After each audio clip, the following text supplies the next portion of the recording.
You know that sinking feeling when you're lying awake at 3 in the morning, wondering if you're screwing up your life? When everyone around you seems to have it figured out, but you're drowning in choices that feel impossible? When the weight of modern life makes you question if happiness is even real anymore? Yeah, I've been there too. And I thought I was alone until I remembered something my grandmother told me 40 years ago that changed everything. Picture this. It's 1983, and I'm 8 years old, sitting on my Grandma Rose's front porch in small-town Georgia. The paint was peeling, the screen door squeaked like a rusty gate, but that woman had something money can't buy. Peace. Real peace. While my parents were running around stressed about mortgage payments and career moves, Grandma Rose was teaching me lessons that would save my sanity decades later. She'd rock in that old wooden chair, the one that creaked with every movement, and she'd say, "Honey, slow down. The world's gonna keep spinning whether you worry about it or not." I didn't get it then. I was 8, for crying out loud.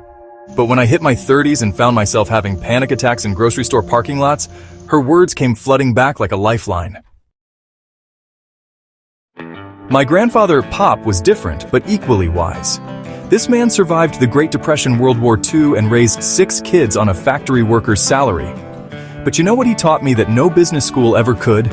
He said, "Son, your character isn't built when things are easy. It's forged when everything's falling apart, and you choose to keep going anyway." I watched him live those words when Grandma Rose got sick. Alzheimer's took her mind piece by piece, but Pop never missed a day visiting her. Even when she didn't recognize him, even when she called him by another man's name, he'd brush her hair and tell her stories about their honeymoon. That's when I learned that love isn't a feeling, it's a decision you make every single day. But here's the kicker. In our Instagram perfect world, we've forgotten their most powerful lesson.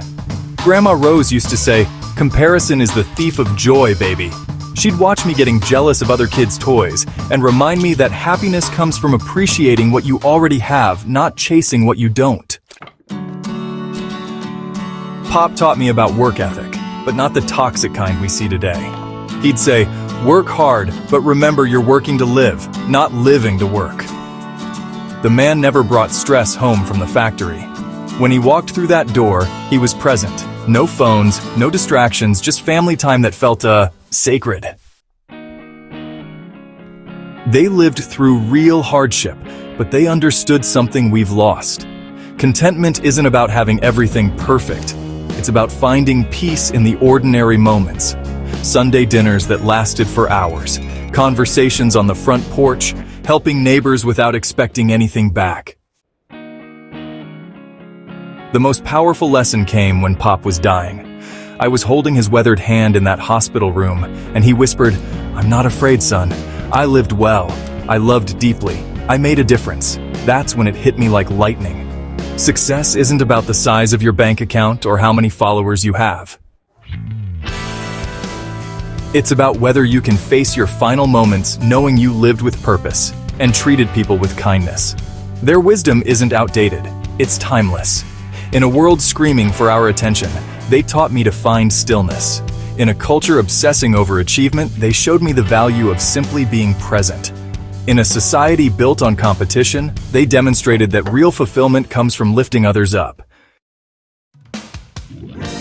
So next time you're spiraling about the future or beating yourself up about the past, remember this.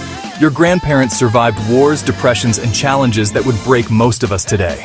And they did it with grace, with humor, and with an unshakable faith that tomorrow could be better than today. That strength runs in your blood. That wisdom lives in your heart. You just have to be still enough to hear it.